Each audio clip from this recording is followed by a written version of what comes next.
to the Kimberly Levy podcast, where we believe entrepreneurs are the new influencers. If you are trying to build your brand, your business, and your influence, you are in the right place.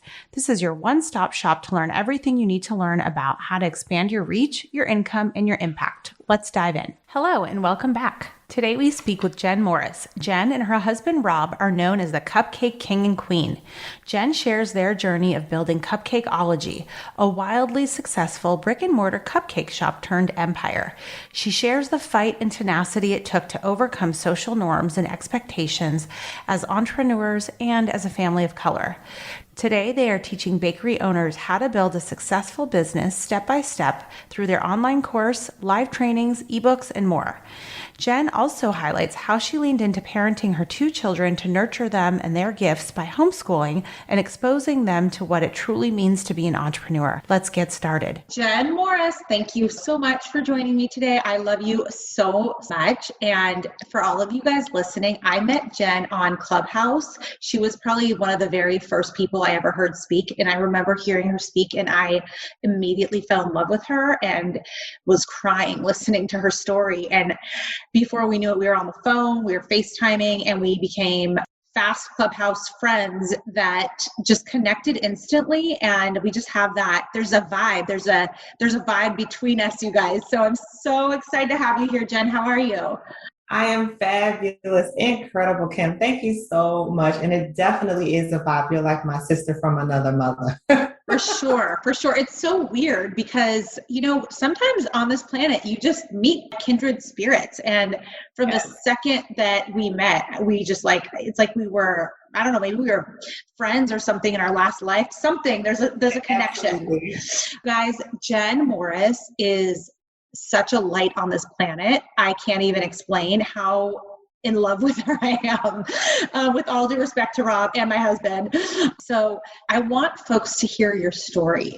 Can you kind of, before we get into all your success and where you are today and where you're headed, which is riveting, can we kind of start from back in the day, maybe starting with where you and your husband kind of started your entrepreneurial journey and what that looked like for you? Sure, absolutely. Well, my husband and I, first of all, I have to take it back a little further to let you guys know that we connected in the food world, right? So we met at Old Country Buffet. I don't even know if that's a thing anymore, but that was a really popular buffet around here. And he was the bakery manager at Old Country Buffet and at Perkins, the bakery manager at Perkins. And I was a hostess. I came in as a hostess. So we immediately connected. Food was just our whole life. Every time we met up with each other, we had some type of food, a dessert, of course, because I don't think a night goes by without eating dessert, still to this day. And we would just get drinks and we would just laugh. And so food was always like the basis of our relationship. And I was 16, you're talking about 16 is when we met, right? But, we didn't get together until further on down the line, but 16 is when we met. And then, so when we did get together, young, very ambitious, we tried to start different businesses. I was not a cubicle girl. I was not a 9-to-5 girl. I had a job, but it wasn't feeding me, so I had to figure out something to do. I'm a creative soul. I'm a dreamer. I'm a pie in the sky. I have to keep moving. Right. So, we started different businesses. I sold real estate, mortgage, he was, a handy guy, HVAC, he's still an electrician, and, we're just hustling, right? But nothing ever stuck to the wall until we got into baking. And I always had the love of baking from 9 years old. I'm selling cookies and cakes and cake slices and cupcakes on the corner of my block at 9 years old because my dad refused to give me an allowance like the rest of my friends. So I didn't have that allowance growing up, like my girlfriends. And so I had to sell something, and baking is what I love to do, but there was no one ever to kind of feed that passion and desire growing up. So, as I became a teenager and growing up, and now we're in high school and it's like, okay, what do I do for a living? baking wasn't even in the equation because nobody said, well, hey girl, you like to bake. Why don't you, pursue baking, or why don't you become an entrepreneur? You are a young entrepreneur. Let's just keep it going. So I graduated in 2000. It was the dot-com era. So the first thing I thought was computers. I hated computers, didn't like computers, still hate computers. However, that is what was making money at that time. So that's what I did. Went to school, got a degree in computers, an associate's degree, and wasted it. Did nothing because the universe went full circle and I got back into baking once I met my husband. So that was the turning point, what I guess led us into, okay, let's just go back to this baking thing. He has corporate baking skills. He has corporate, managerial skills in the baking and cooking world, coupled with my passion for baking. We got these recipes together. We started selling these cupcakes. Everybody loved them. We didn't have any from scratch, bakeries in our area. So what area? This is it. This is the thing. Delaware County, right outside of Southwest and West Philadelphia, like a little, suburb outside of West Philadelphia.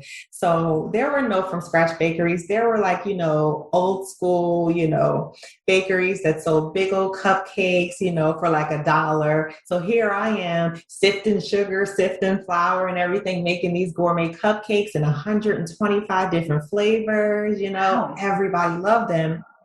But then we got to the point where, okay, we know we have something, people love them, they're willing to pay for them, but how do we make this a business? How do we turn this into something that's sustainable that, I could actually quit my 9 to 5 and do and provide for my family. We could provide for our family.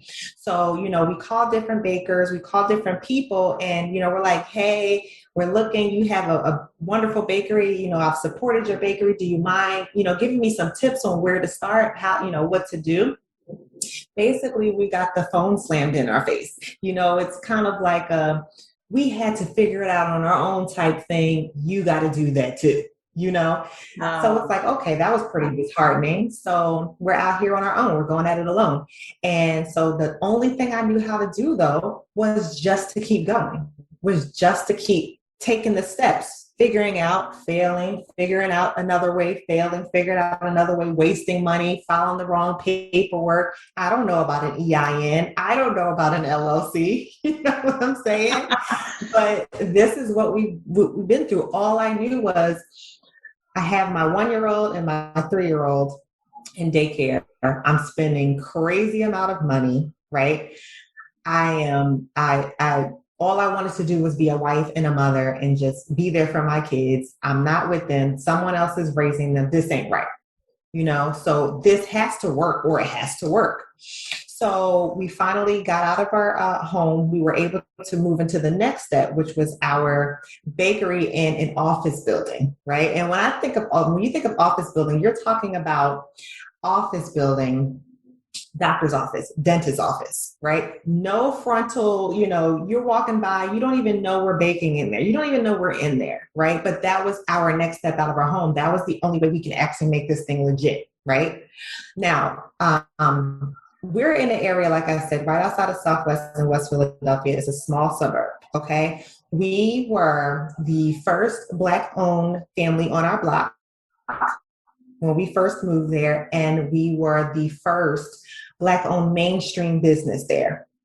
They gave us the hardest time. Now, when we got our health inspection, the health inspector came in, again, it wasn't the ideal location for a bakery, yet it was ours. He came in, they didn't really want to give us the license, but they had no choice because we've done everything that they asked. And he turned around and he looked at me and he said, it really doesn't matter because you're not going to be here too long anyway. You're only going to get 2 people in it. Nobody's going to support this. And I remember my husband and I locked eyes, and he looked at me as if to say, this guy doesn't know who he's talking to. He done it now. You know what I'm saying? So, years after that, it's been such a fight and such a struggle with getting the community, because I thought I was going to be a neighborhood bakery. That was my thought that, I was kind of narrow minded. I'm coming here. I'm going to be a neighborhood bakery. My stuff is great. Everyone's going to love us, but the neighborhood didn't welcome us. The neighborhood didn't even want us there. And so because we were in that small office building, because we knew the situation that we were in, I knew that in order for this bakery, in order for Cupcakeology to succeed, we had to market outward. We could no longer rely on our hometown. Right. So that's when I got into PR, Kim. That's when I started, stalking producers, on Twitter and stalking their email address on LinkedIn. And that's when I started, shoving cupcakes in people's mouths, showing up at news stations with cupcakes in hand, making up a story just to make my way into the office so I can get my cupcakes, in the mouths of the producers and the mouths of the anchors and, on TV, because I knew that this was the fastest way for me to expose my business and my brand, right? So, 5 years later, I was, by the grace of God, able to get into our storefront bakery, our dream storefront bakery. I'm talking corner prominence, windows all over, people driving by, they can actually see when they walk in, they're not walking into five other businesses, they're walking into my bakery, So, it wasn't easy. It definitely was tough. And even 5 years into business in that community, we would still come in the next morning and have stuff written on our windows and things like that, just derogatory comments and things like that. And I'm like, after all these years, we're here, get used to it, but just because I knew that from when we started from day one, we grabbed we grabbed other communities, and just by constantly telling our story and constantly being transparent and constantly, just showing our true selves, people fell in love with us before they even fell in love with our cupcakes. So that's what I try to tell people, just create the story. Being transparent out there. This is your chance. You're an entrepreneur now. Like we were so brainwashed when we're working in these corporate companies and 9-to-5s and Fortune 500, like we have to be someone else or we have to fit into this box. But now that you're an entrepreneur, you can be who God made you. You can be your authentic self. And that is the best part about it. It is. It really is so liberating because I come from a very long history of being put in a box in, a corporate world, which I had signed up for, and it was a wonderful, wonderful experience. But I have to say, becoming, an entrepreneur is both terrifying and liberating and exhilarating. And I love that for you, it's like you kind of exude this bright light and you feel like you could just kind of unleash and be who you are, and that was the exact thing that attracted your customers to you. And I want to also acknowledge and ask you, or thank you and ask you more about what it was like to be the first family of color in your neighborhood and the way that you feel that you were not received properly, because I know that this is obviously a very delicate but important topic.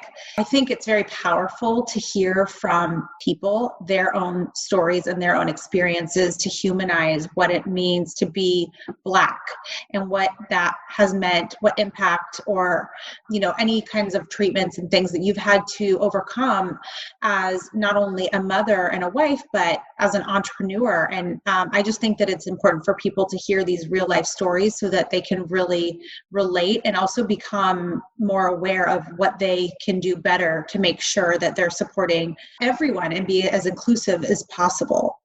Right. And that's the thing, Kim, like a lot of people think when they think of racism and things like that, they just take it back to,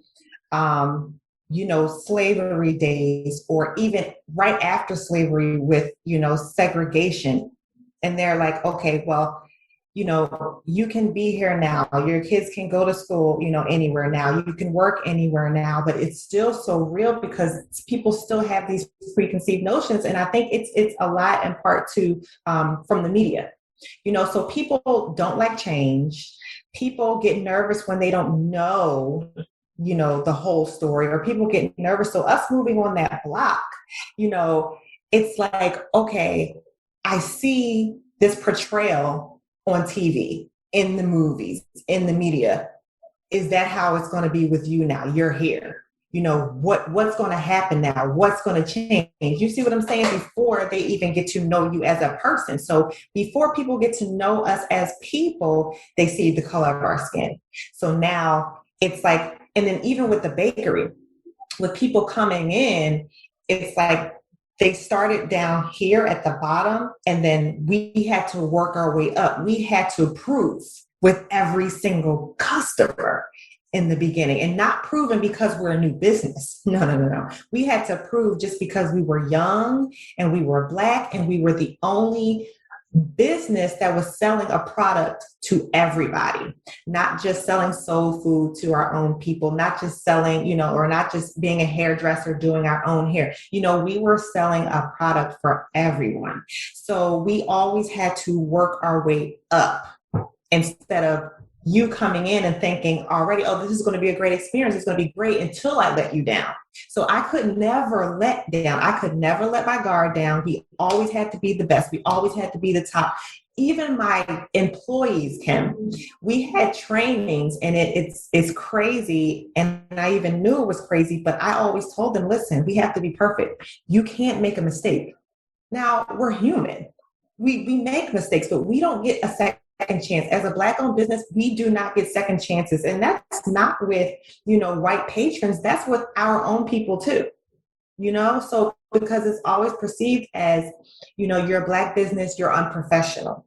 And that's why I'm so passionate about training people. Now, my course is open to everybody, but specifically people of color, training them to be professional, how to be professional, what it means to be a business owner, because we need to change this around. You see what I'm saying? Yes, I think that's so powerful, and I appreciate your vulnerability in sharing that.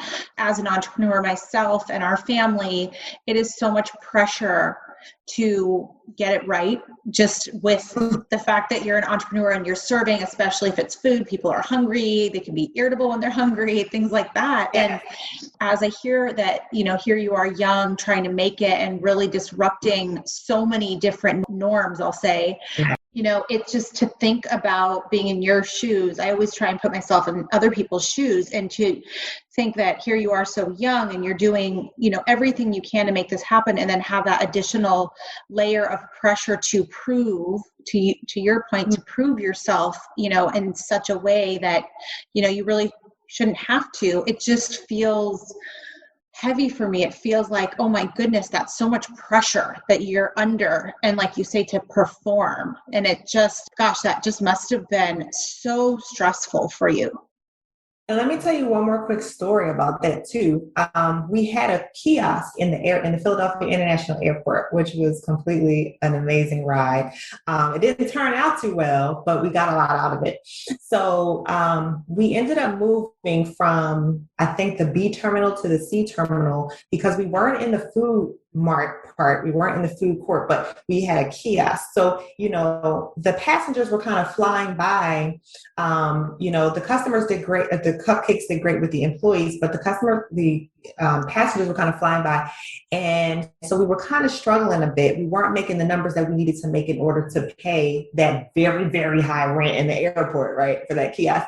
So one of the presidents from the airport had a meeting with us, and he said, you should consider hiring a white female to be the forefront, to be your cashier. I kid you not. This is what the president of that particular department told me. And I said, I would never sell out. If it doesn't work, it doesn't work. But this is us. This is who we are. We have an amazing product.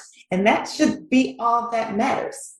We put our everything into our products, so that's just, another story, but just something that we, have to go through. It's difficult, like I said, because I wanted people to shop our store for for our products, for what we put into our products, for the love we put into our products, for the fact that we, made our product consistent, and that was our brand, and we did a damn good job with that. You could have our cupcake at a birthday party, you can have a cupcake a month later in a farmer's market, you can have a cupcake 2 years later at a baby shower, and because of our consistency and hard work we put into that, you know that that's our cupcake, and that's what we wanted people to recognize us for. And ultimately, even after all of that, they do. And we did. And we gained the respect of everybody. We gained the respect of people, from Jersey, Philly, Delaware, Pennsylvania. It didn't matter. People came from all over to come to Cupcakeology at the end of the day. And, I hate to say we proved ourselves, but just being who we are, just being professional, just the love of what we did every day, that's how we gained the popularity. Oh, I love it. Your story just brings me to such tears because it's crushing to hear, some of the things just said to you and the way that you've had to just navigate this. I find it soul crushing. It's just not okay. And I'm so glad that you're here to tell the stories. And to say, we did it. And it's just so important for you to tell your stories and to be true to, what happened and the way you were treated. And I love that you're taking all of that and you're putting it into, essentially changing things and inspiring. And that's just beautiful. So thank you for sharing all of those details with us. So now, okay, so then you're running this successful business. You are just killing the game. You did the airport thing. You've got this great business. How long did that go on for? So we were in our retail business for 10 years. Wow. So 10 years, 2 locations, shipping all over the United States because of the airport. It was a lot of positivity that came from that, though. It really, really was. Because of the airport, we became a brand. People took those cupcakes all over, and then they started calling. And, I shared my cupcake with my mom. She's in California. How does she get them? And it was a domino effect. Plus, with us being on the Steve Harvey show, it just connected with people, in our logo. So we had no choice but to start shipping, streamline shipping because, we were doing it anyway, just from getting phone calls from people, just tasting our cupcakes all over the world, the United States. So that was a major operation that we incorporated. Plus, our cake batter. We wholesaled our cake batter. We found a way to make that last, and it was 100% pure, 100% natural. But we boxed that up, shipped that out as well. We had cafes ordering the cake batter, because they wanted to provide a dessert, a sweets to their patrons, but they didn't want to bake it. So we were the ones providing that, and it was just an incredible, incredible journey. And just to think that something that was so natural, and a God-given talent to me and my husband, but then, just because no one helped us nurture that as to say it could become a viable business, just keep going. I can't even imagine if I would have kept going from 9 years old, where I would be today, but that's the change that, I'm making now. Even with my children, I'm just constantly looking and seeing what their talents are and what they're great at naturally. And I'm nurturing that, So, I love, so before we even get into what happened after your wildly successful, empire building experience that you've just highlighted, I do want to talk about your next chapter and what you're up to right now. But before that, something that's very inspirational, another thing about you that is so inspiring to me is the way you do nurture and really just foster, and support and cheer on your children. And I'd love for you to share exactly what you're doing to kind of nurture that growth and inspire and support your children. So those of us, can maybe follow in your footsteps. Yeah, well, the first thing I did, and not that I'm pushing this on anybody, even though COVID-19 made everyone a homeschool parent at this point, right? Yeah.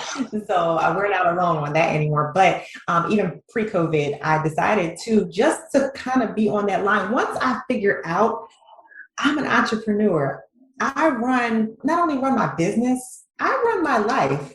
I'm the designer, the architect of my life. And it seemed like with each year, Kim, of entrepreneurship, I realized that I can do what I want. I can make my own decisions. I can, change the writing on the wall. Like I can design this thing. So, we decided to take our children out of school. First, it started with my son because, he was born different. He's a different person and he just didn't fit in that box of, what people wanted the kids to be like in school. So, we removed him from that situation. He went from a depressed kid to a thriving, happy, teenager now. And just to think that if I was so close-minded and kept him in that situation, Lord, what his life would be like. And then, my daughter, it was only natural just to, take her out of school too. I just try to look at what they're doing. She loves writing. She loves creating. She loves reading, so now she's a young author. She's writing a series of, scary stories. And she started when she was 8. And she said, Mom, this is not going to be for 8 and 10-year-olds. This is going to be for like teenagers because I want to make it very, very scary. We're helping her with that. We have an incredible community of homeschool mommies that, we just support each other, share resources with each other. It's incredible. And my son, from him watching us growing up and everything in the business, he knows how to handle, customer service, and he knows how, when people, because everybody is not happy. Everybody is not, a happy spirit, like you said. So, people are just going to be disgruntled anyway. So he saw how we handle that. And he kind of steps in and like, well, maybe you should, tell them, or calm them down this way. And maybe you should offer him, so, and he's really into editing and he's really into, the creative part, the background. So he's been editing my videos, helping me with the YouTube channel. And, it's just great. So everybody, and they're learning, how to make money on their own. They're learning that they cannot ask mom and dad for what they want, and they figure out how to make the money. I always say, if you have something to sell, then you'll never be broke. If you know how to sell something, you know how to sell anything, you'll never be broke. So that's just some of the things that they've picked up from being, growing up in a business. I love that. I love that you're letting them, first of all, the fact that let's be real. For those of us that were forced to be stay-at-home parents, I don't know what you guys are thinking. Are you crazy? That's point one. Okay, let's get that straight. After having lived through it now, we thought you were nuts before. Now we think you are insane. Like, we think you're nuts, okay? And I'm just going to put that out there. But I do commend you for taking control of, first of all, being in touch enough with your children to see what environment they thrive in or not, and to make that change and take that on. That's a huge responsibility. And, the second thing about exposing them to your business and making them learn different skills and having them really learn about what it means to earn money and to just, see the good, the bad, the ugly with being a business owner is, you can't pay for that stuff. That is incredible exposure that you're giving them. And it sounds like they're really learning a lot. So again, cheers to you guys. You guys are such incredible and inspiring parents on so many levels. It's just sick. We do have a certain level of patience, I might say. And I can't say that, and if my husband is here, he'll tell you, I take on a lot of that patience. I take on most of that patience. I would say that. Yeah. But I can say he's really good though at, like I said, teaching him the manly stuff, I would say, the HVAC, the electric, because there's a lot of young guys today, they don't even know how to change a light bulb, Kim. Yeah. You know what? My husband, thankfully, is good at that stuff too. And I a wife one day will be very happy with our sons for having those skills, as you and I both know. Yes, so everyone has their role, and you and your husband are so cute. It's so fun to see you guys. Mm-hmm. I have to say, you guys are adorable. So what happened with your business and what are you guys doing now? Okay, so around March 2020, everybody's life flipped upside down, right? Everything got shut down, everything, their businesses, they're like, shut down, closed. You can't, run your business no more. We have to isolate, everybody has the plague, But something told me, I said, okay, they told me that I can't let anyone in anymore, but they didn't say I had to stop running my business, right? So they said, if you can do takeout, you can still run your business. So we're just going to take these cupcakes out, right? So we went back to our business plan. We went and factored in, how making a schedule for shipping, making a schedule for delivering, making a schedule for, how to take these delivery calls, how to take, and then incorporating curbside once curbside became a thing, curbside cupcakes, curbside cake. So we kind of switched everything from our in-house operation and just brought the products to them. So which was great because not only we were like the only bakery that stayed open because everyone got so scared. The government said shut down, so people just shut down. Me, I'm just like, okay, my bills, are they going to shut down? I got to keep this thing going, So I'm like, okay, no. So we got a fleet of, we already had some delivery vans. We got our cars. I mean, we were in cars delivering cupcakes, delivering cakes, taking orders out the wazoo. Once people realized Cupcakeology is rolling, right? And so not only that, it was good for business, but it made me feel so good, Kim, because we were getting phone calls from grandmothers and aunts and uncles and just crying to us on the phone. Thank you so much for delivering that cake. Thank you for delivering those cupcakes. I haven't seen my grandchildren in 2 weeks and I miss them. And just being able to send them a sweet treat with a nice note means the world to me right now. So we're like, okay, so we're not just doing this to save our business. We're doing a thing here, so and then the guilt set in. The guilt set in because here I am, doubling our revenue per week, per month, when everyone else is losing their business and everyone else is struggling and they're firing people where I'm hiring employees, wow. Right? And I got so guilty and I felt like, I'm still advertising, but am I bragging? But I have to still advertise to keep the business going and let people know what they can do now, how they can order. It was just a crazy time, but then I figured, with everybody shutting down and I figured it had to be because, when you're in business for a long time, especially a physical business, Kim, it's so different from an online business. Like you can switch and pivot and do things so quickly with a little bit of money. But when you've invested thousands and thousands of dollars in years and you've been doing business one way, a lot of times with these brick and mortars, they don't know how to think outside the box. They don't know how to pivot. They just know that they've been doing business for 20, 30 years the same way. So they're not even thinking about doing something else. And then here we are making all this money, getting all these new customers, our business is growing. And then people are calling us like, I got this PPP money. I have this grant money. I have these loans. I want to do what you do. How do I do what you do? How do I get a business? How do I start a business? And we're like, okay, wait, whoa, pause. I think we're coming into something different here. I think this is the end of an era and we have to start a new chapter. And we've already had to start Small and Big Academy, but it was just our side hustle, right? So now I think it's time for us. We've done it. We've done it for 10 years. It's time for us to make an impact on a bigger level. It's not enough just to make us successful anymore. It's time for us to help and make a bigger imprint and help other people become successful, more than what we're doing in our side hustle.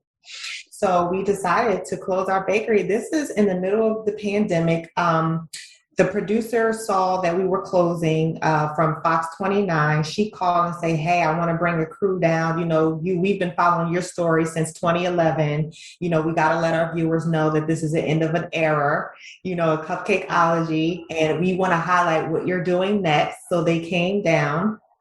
We had one more week until we were closing, and it was just going to be the biggest week yet, and we got COVID.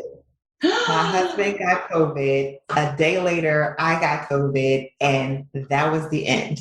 That was the end of Cupcake Allergy. We did. People were waiting till the last week to grab all of their cupcakes. They had all these orders. They were going to freeze cupcakes, and that was it.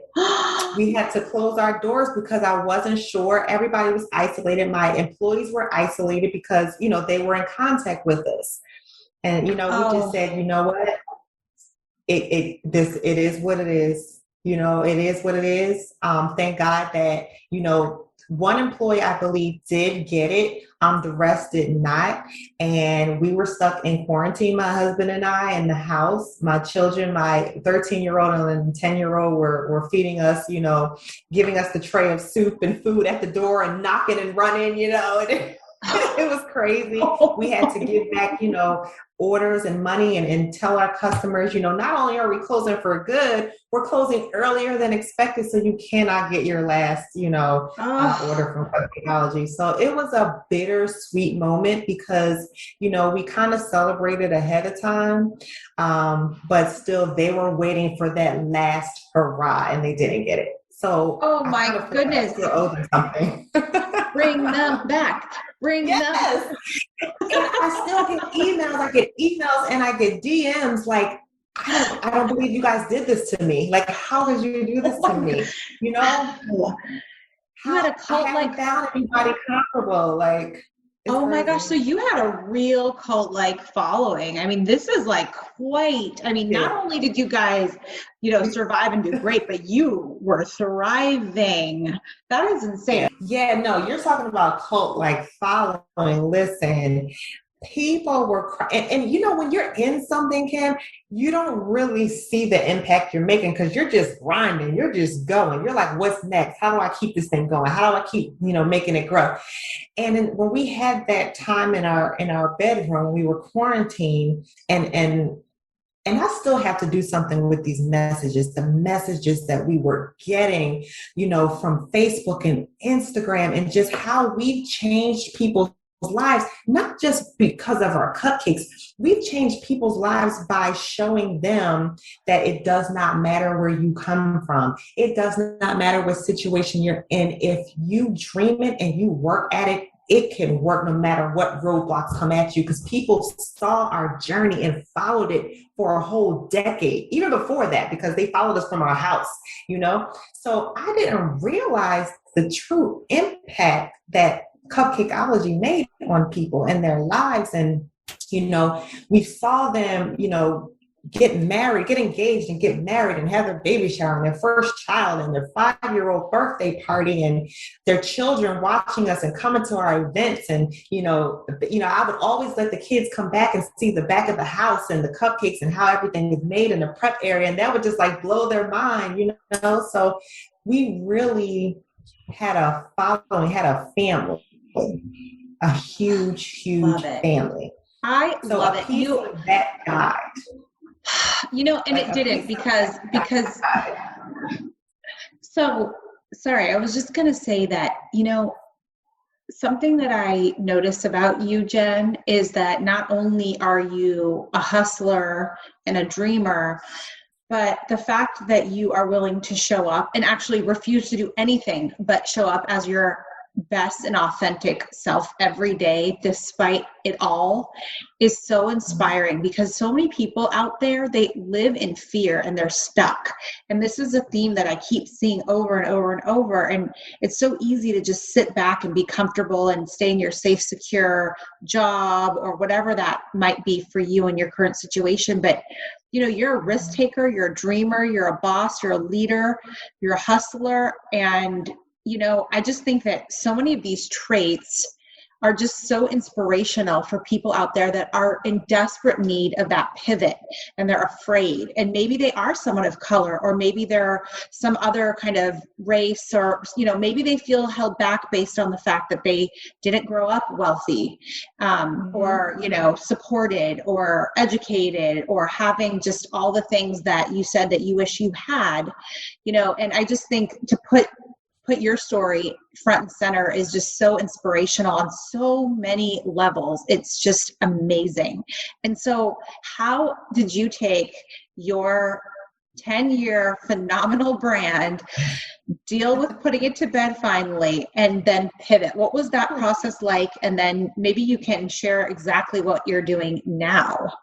Yeah, that pivot, I thought it was going to go one way and it went a total other way. Okay. Okay. And you're talking about fear now. Yes, I am the person, I get fearful. I mean, I'm human, but I just learned to just push past it because that's the only way we're gonna move forward, right?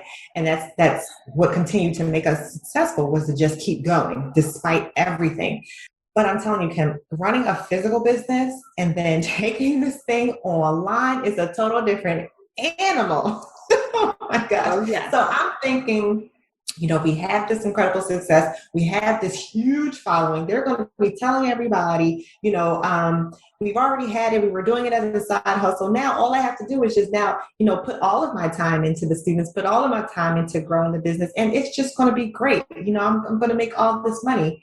No, you're starting over again, my dear. You're starting from the bottom again, my dear. Now, and this is what I teach my students. It's not just as you're working. So when my students are working their baking business as their side hustle, their model is working around someone else's business, right? So the Start Small Win Big Academy was worked around our bakery business. So now that I'm transitioning full time, I again know what they're going through. I knew what they were going through from 12 years ago, but again, I'm in the same place as they are because I had to change my business model, my plan to now make this thing the forefront, the full-time business, so it's not like, okay, I just do a little extra, this little extra marketing and things are going to come together. The processes that I had in place running it as a side hustle is gone. I had to have total different systems, total different processes, total different business plan, total different everything to create it from the ground up. So I've been working. I don't think I took a day off yet. May 3rd was my daughter's birthday. She made me. She said, Mom, if you go in that office, I'm no longer going to be your daughter. This is my day. You're going to take a day off. So I took a day off on her birthday, but I'm working. I'm teaching them. I'm doing biology with them, math during the day. Then at night, I'm up until like 4:35 in the morning working, creating and building this new business from the ground up. So the pivot is real, the transition is real. And for people who think that they can just transition from their side hustle and make that full time by just now showing up extra, no. You have to create that new business model. Wow. So yes. You basically, and this is actually a very interesting sign of the times, and it actually speaks to your brilliance. And again, your ability to pivot, be nimble, dream, take risks, be fearless, put in the hard work, all the things. So, right now, obviously, because we are kind of coming out, hopefully, of the pandemic, so many businesses, physical businesses were shut down, many of which did not survive, unfortunately. Right. And so the big thing that kind of exploded over this time, since we've all been suppressed and stuck in our homes, is, a lot of these online businesses have emerged, right? And that's where my business was birthed out of as well. And, to your point, this pivot into the online space is not an easy one because there are so many pieces of technology involved that it's, blows your mind. It's crazy. And for people that are out there trying to leverage the skills from pre-pandemic and take it online, I mean, there's a really hard learning curve there. So I've experienced it, you're speaking to it, and it's so great to share those behind the scenes of it. And so your online business, just for everybody's sake, is you now have a course, is that right? That you're teaching online, You're teaching bakers how to run a brick and mortar business, is that right, for baking? Yes. Okay, tell us about it. How many modules? How long is it? Yeah, so it's an 8 to 10 week course, and I'm actually adding to it now. We're transitioning everything over to Kajabi, which was another learning curve. I did it all myself, but I said, if I could tackle WordPress, .org, not .com, whatever the harder WordPress is, and I can kick Kajabi's butt, right? So it's an 8 to 10 week course. We're adding to it now, and it's about 6 modules now. And it's incredible because from the very first module, which is, creating your success habits, changing your mindset, because like I said before, when you're working a 9 to 5 and you're focused on, helping someone else in their business, but then you go home and you shut it down and you're not paying attention to the behind the scenes, or you're not paying attention to what that CEO of that company or the president or the owner or whatever has to go through because you're just the employee. Now you have to transition your mindset to entrepreneur, to business owner, and you have to change habits. I mean, it's hard to make that transition.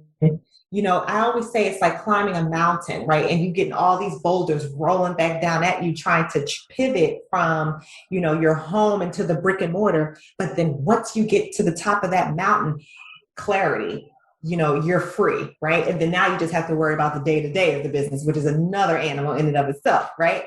But to get up that mountain and knock out all of those boulders that are coming your way, you have to switch your mindset. You have to learn how to say no. You have to change your habits. You have to take out all the fluff. You have to just totally change your lifestyle and make it conducive to that business and starting that business. And a lot of people, that's a hard topic, and it's a hard, because they say, how long it's 7 weeks or whatever to change a habit, so that's why we start that off, because you can't just jump into doing the action steps, of, the pricing and the legalities and, researching and all of that. Like, you have to get that mind right first.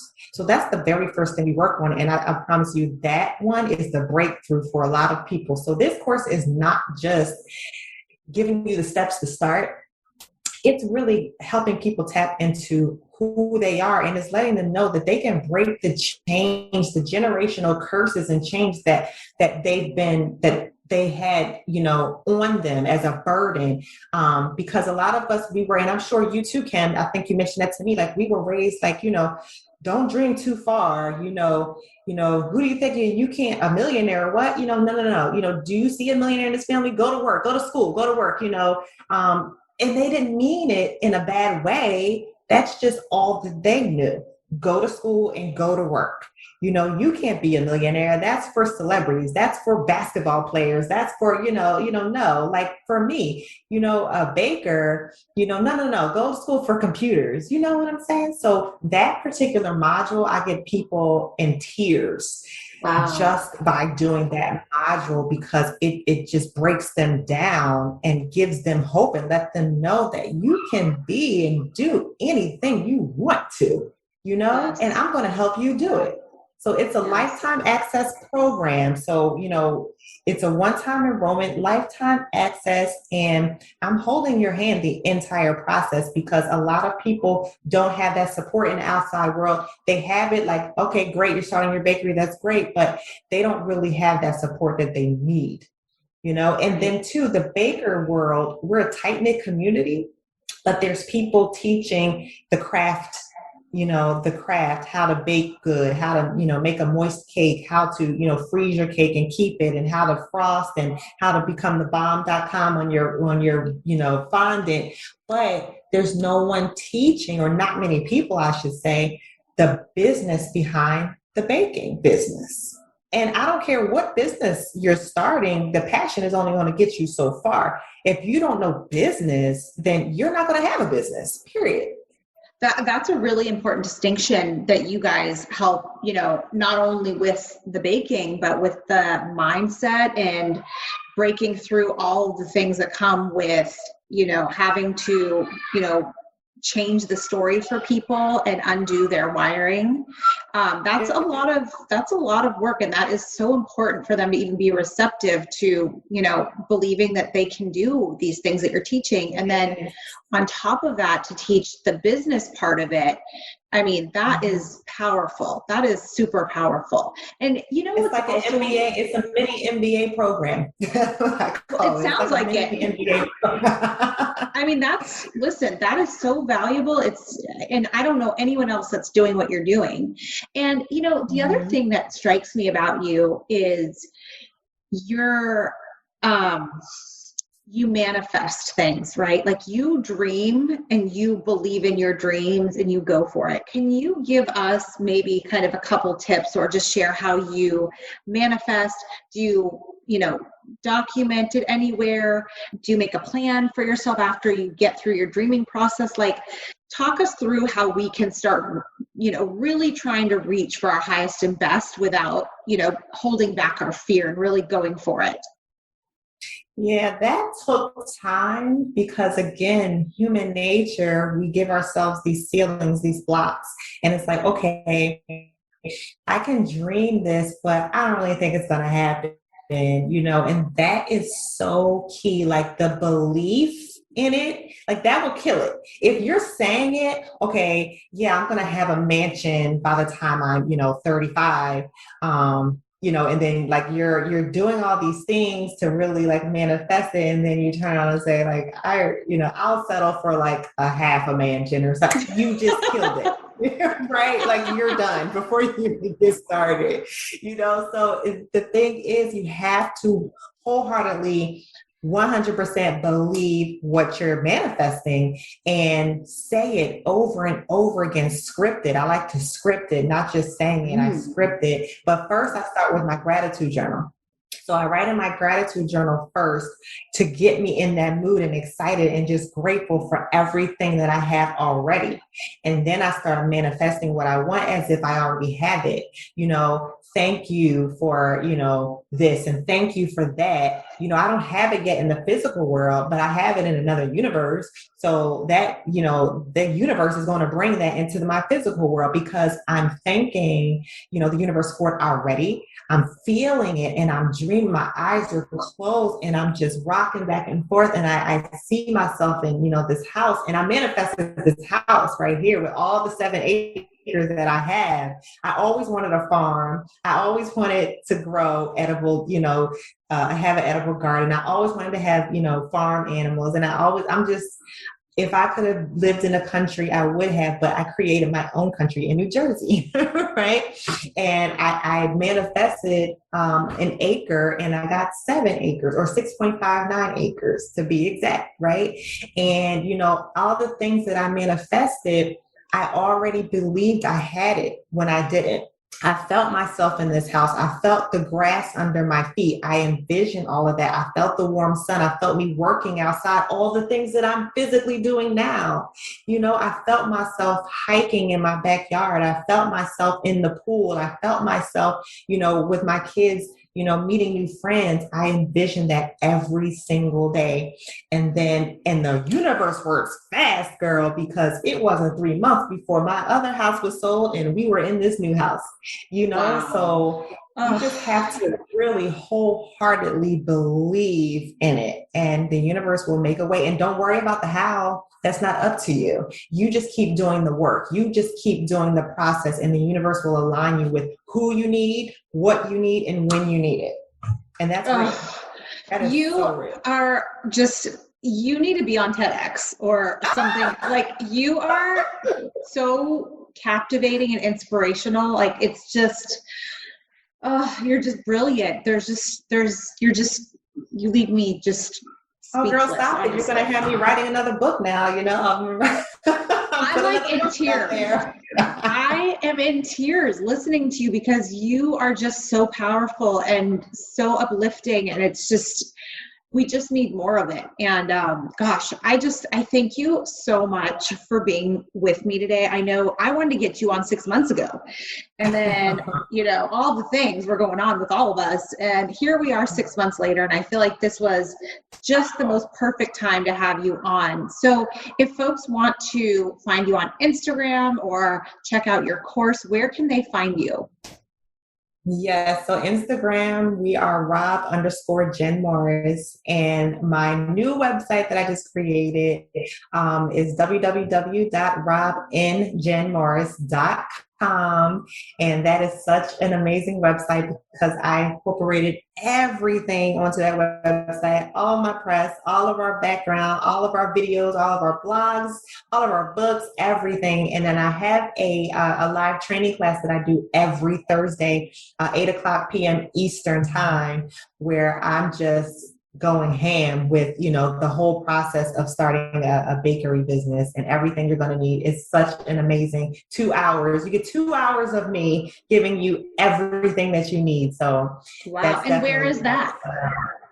They can sign up on my Instagram, the link's in the bio, and on my website. Great. Okay. I will make sure to link all of that in the show notes so that folks can go stalk you. I'm sure by now they've all fallen in love with you, as I have. And I just want to thank you again for being here with me today, Jen. I love you so much. I'm so happy for all of your success. Kim, you're incredible. Thank you so much. I had so much fun. All right, that is it for today. Now, as you know, some of our best conversations actually happen after the show. So I want you to find me on Instagram at Kimberly Lovey and let me know your thoughts about today's show. You can screenshot this episode and let us know what your biggest takeaway was and tag me at Kimberly Lovey and we can share it on our stories. I will see you again, same time, same place next week.